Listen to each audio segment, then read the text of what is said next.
Hello guys, welcome back to my YouTube channel. നമ്മളിന്ന് clash of clan എന്ന് പറയുന്നൊരു പുതിയൊരു ഗെയിമുമായിട്ടാണ് ഞാൻ ഇന്ന് വന്നിരിക്കുന്നത്. ഞാൻ ഇന്നലെയാണ് ഈ ഗെയിം കളിക്കാൻ തുടങ്ങിയത്. എന്നിട്ടിപ്പോൾ ലെവൽ 12ആയി. നമുക്കിന്ന് എങ്ങനെ മറ്റേ ക്ലാൻ അറ്റാക്ക് ചെയ്ത് നമുക്ക് പുതിയ മണിയും അതുമാത്രമല്ല ഡിഫൻസും എങ്ങനെ നമുക്ക് അപ്ഗ്രേഡ് ചെയ്യാമെന്നുള്ളൊരു പുതിയ വീഡിയോ ആയിട്ടാണ് ഞാൻ വന്നിരിക്കുന്നത്. അതിനൊപ്പം നമ്മൾ ജസ്റ്റ് ഇങ്ങനെ പ്രൊഫൈലിൽ കയറി നോക്കുമ്പോഴത്തേക്കും നമുക്കിതുപോലെ ജെമ്മ് കിട്ടും. ആ ജെമ്മ് വെച്ച് നമുക്ക് എന്തെങ്കിലും ചെയ്യാം. അതുപോലെ തന്നെ നമുക്കിതുപോലെ എന്തുകൊണ്ടെങ്കിലും നമുക്ക് ജെമ്മാണ് മെയിൻ. എന്നിട്ട് ഗെയ്സ് നമുക്ക് ഒരു ഫൈറ്റിന് പോവാം. എന്നിട്ട് നമ്മൾ സെർച്ചിങ് ഫോർ ഓപ്പണൻസ് എന്ന് പറഞ്ഞ് കൊടുത്തിട്ട് ഗെയ്സ് ഞാൻ ഇപ്പോൾ ഈ ക്ലാനാണ് അറ്റാക്ക് ചെയ്യാൻ പോകുന്നത്.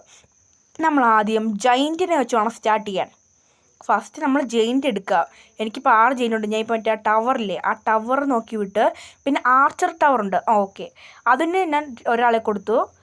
പിന്നെ നമുക്കിങ്ങനെ നമ്മൾ മൊത്തം ഈ സെക്യൂരിറ്റി നോക്കി കൊടുക്കുക. പിന്നെ നമ്മൾ മൊത്തം 2 മറ്റേ ആൾക്കാരെ വിടുക. പിന്നെ നമ്മൾ എന്നിട്ട് ഇവിടെ എന്തൊക്കെ ഡിഫൻസാണ് അവർ ഒരുക്കി വെച്ചേക്കുന്നത്, നമ്മൾ എങ്ങനെയൊക്കെ മണി അവരെ ഗ്രാബ് ചെയ്യാമെന്നൊക്കെ. നമ്മളങ്ങനെ ഒരാൾ നമ്മൾ കൊന്നിരിക്കുകയാണ്. 2 ഡിഫൻസ്, ഒരു ആർച്ച് ടവറും മറ്റേ ആണിൻ്റെ ഒരു ആർച്ച് ടവറും നമ്മളിപ്പോൾ നശിപ്പിച്ചു. പിന്നെ നമ്മൾ നോക്കേണ്ടത് ചെറിയ ക്യാനോൺസിനെയും മോർട്ടാറിനെയാണ് ഗീസ്. മോർട്ടാറിനെ നമ്മൾ ആർച്ചറി വെച്ചിട്ട് നമ്മൾ മോർട്ടാറിനെ ഒരു ചെറിയ ക്യാനോണിൻ്റെ സൈഡ് ഉണ്ടായിരുന്നു, അത് നമ്മൾ പൊട്ടിച്ചിരിക്കുകയാണ്.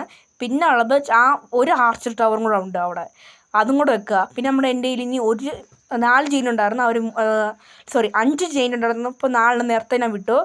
പിന്നെ നമുക്ക് സൂക്ഷിക്കാനുള്ളത് 2 ആർച്ച് ടവറാണ്. ഇവിടെ ഇപ്പോൾ സൈഡിൽ ഒരു ചെയിൻ്റെ ഉള്ളു, അവൻ ചത്ത്. ഇപ്പോൾ സൈഡിൽ എയർ ഡിഫൻസ് ഉണ്ട്. നമ്മളപ്പോൾ കുറച്ച് ഗോബിൾമാരെ വിട്ടിട്ട് എന്ത് ചെയ്യാന്ന് വെച്ചാൽ കുറച്ച് മണി ഗ്രാബ് ചെയ്യുക. അപ്പോൾ നമ്മുടെ മണി കളക്ഷൻ കൂടുതൽ നിങ്ങൾക്ക് കാണാൻ പറ്റും. അങ്ങനെ നമ്മൾ ഇനി അടുത്ത ആർച്ച് ടവർ തകർക്കണം. അതും പിന്നെ ആ സൈഡിൽ ഉള്ളതും അതും കൂടെ തകർത്ത് കഴിഞ്ഞാൽ നമുക്ക് ഫുൾ നമ്മുടെ ഗോബിൾമാരെ വിട്ട് കഴിഞ്ഞാൽ എല്ലാം നമുക്ക് മണി അവിടെ എടുക്കാം. നമ്മുടെ ഇപ്പോൾ മണി ഗോബിൾമാരെ ഇട്ടുകൊണ്ട് എത്ര സ്പീഡിലാണ് കൂടുതൽ നിങ്ങൾക്ക് ശ്രദ്ധിച്ചാൽ മതി. നമ്മളിനി നേരെ പോയി അറ്റാക്ക് ചെയ്യുന്ന പോകുന്നത് ജെയിൻസിനെയും കൊണ്ട് ആർച്ചർ ടവറാണ് ഗീസ്. നിങ്ങൾ ലൈക്കും സബ്സ്ക്രൈബും നിങ്ങൾ ചെയ്യുന്നറിയാം, എങ്കിലൊന്ന് ഓർമ്മിപ്പിച്ചാണ് ഗീസ്. നിങ്ങളുടെ സപ്പോർട്ട് എനിക്ക് വേണം, എങ്കിലും ഇതുപോലത്തെ അടുത്ത ഗെയിമിംഗ് വീഡിയോ ഞാൻ ചെയ്യത്തുള്ളൂ ഗീസ്. അപ്പോൾ പ്ലീസ് സപ്പോർട്ട്. പിന്നെ നമ്മളിങ്ങനെ ആ ആർച്ച് ടവറും കഴിഞ്ഞു, നമ്മുടെ ജെയിൻറ്റ് നശിപ്പിച്ചു. ഇനി നമ്മുടെ ഗോബിൾമാരെ മൊത്തം നോക്കി ചറ പറയാൻ അങ്ങോട്ടും ഇങ്ങോട്ടും വിടാം. ഇനി നമ്മൾ ഗോബിൾമാരെ വിടുകയാണ് ഇപ്പോൾ. പിന്നെ ഉണ്ടല്ലേ, നമുക്ക് ഇപ്പം മൊത്തം വിട്ടിട്ടുണ്ട്. ഇപ്പോൾ നമ്മൾ മൊത്തം നോക്കുമ്പോഴത്തേക്ക് എല്ലാ സ്ഥലവും അവന്മാർക്കും ഡിഫൻസ് ഒന്നുമില്ല. നമ്മുടെ ജെയിൻ്റൊക്കെ